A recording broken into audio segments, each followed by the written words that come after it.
From his remarkable exploits on the basketball court to his genius at marketing himself as a true icon, there's no denying that MJ's impact on the world of basketball is unmatched. So let's talk about why no one will ever be able to live up to his legacy, starting with how the myth was born. Though Jordan was raised in Wilmington, North Carolina, he was really born in Brooklyn, New York in 1963. He was the fourth of 5 children in his family and had always been competitive. Even though he had played multiple sports in high school, basketball was his passion. Jordan attended the University of North Carolina at Chapel Hill and played basketball for the Tar Heels. He had an incredible college career, leading UNC to a national championship in 1982 and winning multiple individual awards. NBA scouts were drawn to his performance in college, and he was selected 3rd overall by the Chicago Bulls in the 1984 NBA draft. Jordan's rookie season was impressive, but it wasn't until his second year in the league that he really began to shine. In the 1986-1987 season, Jordan averaged 37.1 points per game and won his first NBA scoring title. The only other player who has ever been able to pull that off was Wilt Chamberlain. Jordan's performance that season was nothing short of incredible, and it set the stage for what was to come. And today, his impact on the game of basketball is undeniable. But what is it about Jordan that makes him so great? Let's dive in and find out. On the court, the guy was a total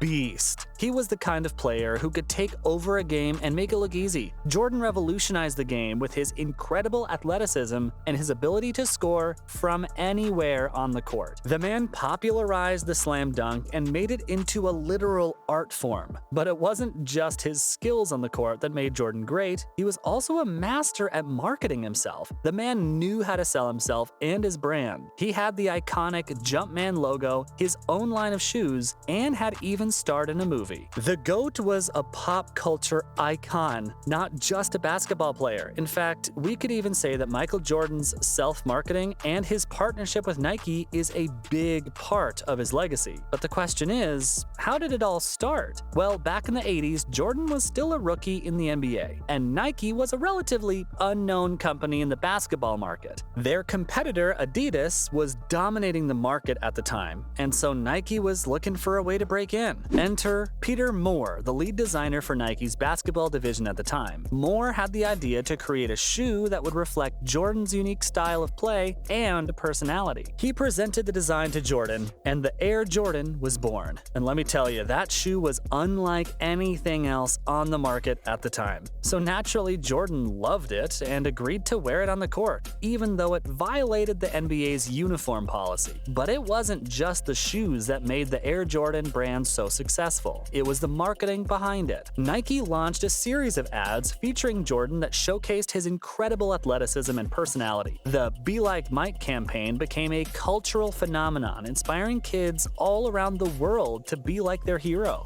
Jordan's partnership with Nike didn't just sell shoes. It sold a lifestyle. It sold a dream. It made Jordan one of the most marketable athletes in the world. The GOAT's partnership with Nike has lasted over 3 decades, and Jordans are still one of the most popular and profitable sneaker brands in the world. Goes to show that Michael wasn't just a basketball player, he was a brand. But why is it that nobody could ever live up to Jordan's legacy though? Well, it's the fact that the game of basketball has changed drastically since Jordan's era. The NBA is now filled with long-range shooters and fast-paced offenses. The days of grinding out a low-scoring game with tough defense are essentially over. Jordan's style of play simply wouldn't work in today's game, but it's not just the game that has changed. You could say that society has changed too, and that Jordan was climbing the ladder in a different era when social media didn't even exist, but the biggest reason why nobody could ever live up to Jordan's legacy is that he was just so damn good. Seriously, the man was a machine. He won 6 championships in 8 years, was the NBA's scoring leader 10 times, 5 times he was named the league's MVP, and he brought home a gold medal at the Olympics. The list just goes on and on. To put it simply, Jordan has set the bar so high that it's nearly impossible for anyone to reach it. But it's not just his accomplishments that make Jordan's legacy untouchable. And after winning for so long, it's no surprise that that Jordan could have been bored with basketball, so on that note, let's talk about his brief retirement in 1993. It was a bold move that illustrated just how much Jordan had dominated the game before stepping away, but his hiatus clearly introduced an element of doubt, something that had never been there since Chicago's first championship. So when he returned in 1995, many questioned whether he could ever be what he once was. Those fears were confirmed when the Chicago Bulls got swept up by Orlando Magic in the 1995 playoffs. But with the addition of Dennis Rodman, the Bulls went on to make history, winning 72 games and clinching 3 more titles. In his second act, Jordan gave us unforgettable moments like the Madison Garden double nickel 55-point explosion, the flu game, as well as that iconic championship ceiling shot over the Utah Jazz. And just when we thought that was going to be the end of it, MJ came back for one last hurrah with the Washington Wizards in 2001. In his last 2 seasons, he scored over 20 points per game on average. Now, when you watched Michael Jordan play, you knew you were witnessing something special, something that was a once-in-a-lifetime talent. Jordan made you feel like anything was possible. He made you believe that with hard work and determination, you could achieve greatness too. That's why his legacy transcends basketball. It's not just about the championships or the accolades. It's about the way he inspired people to be better. Now, I know that some people are gonna say, hey, but what about LeBron James? And yeah, sure, I mean, he's won 4 championships and is ranked among some of the best right now, so yeah, he's arguably just as good as Jordan, but he will never be Michael Jordan. He's his own player in his own legacy. Jordan was a once-in-a-lifetime talent who came along at the perfect time in the perfect place, and I know a whole bunch of other players would agree with me too. Don't believe me? Then let me tell you what Magic Johnson had to say about him. He straight up said, "Don't get me wrong, LeBron James is a sick baller, one of the greatest of all time, but if you want to talk who's the greatest ever, it's still Michael Jordan." Magic knows what's up. He's giving credit where credit is due to LeBron, but he also knows that MJ is in a league of his own. Oh, and Shaq? He said that MJ pretty much paved the way for all the greats of today. He went through a lot, took a year off, came back, and won 3 in a row. He's definitely the greatest player, he said. Shaq knows that without MJ, the game might not be where it is today. And honestly, MJ's accomplishments speak for themselves. Even Ray Allen, one of the best shooters of all time, agrees that MJ is the GOAT. He said, "If you think LeBron is the greatest player of all time, then you probably just grew up in this era."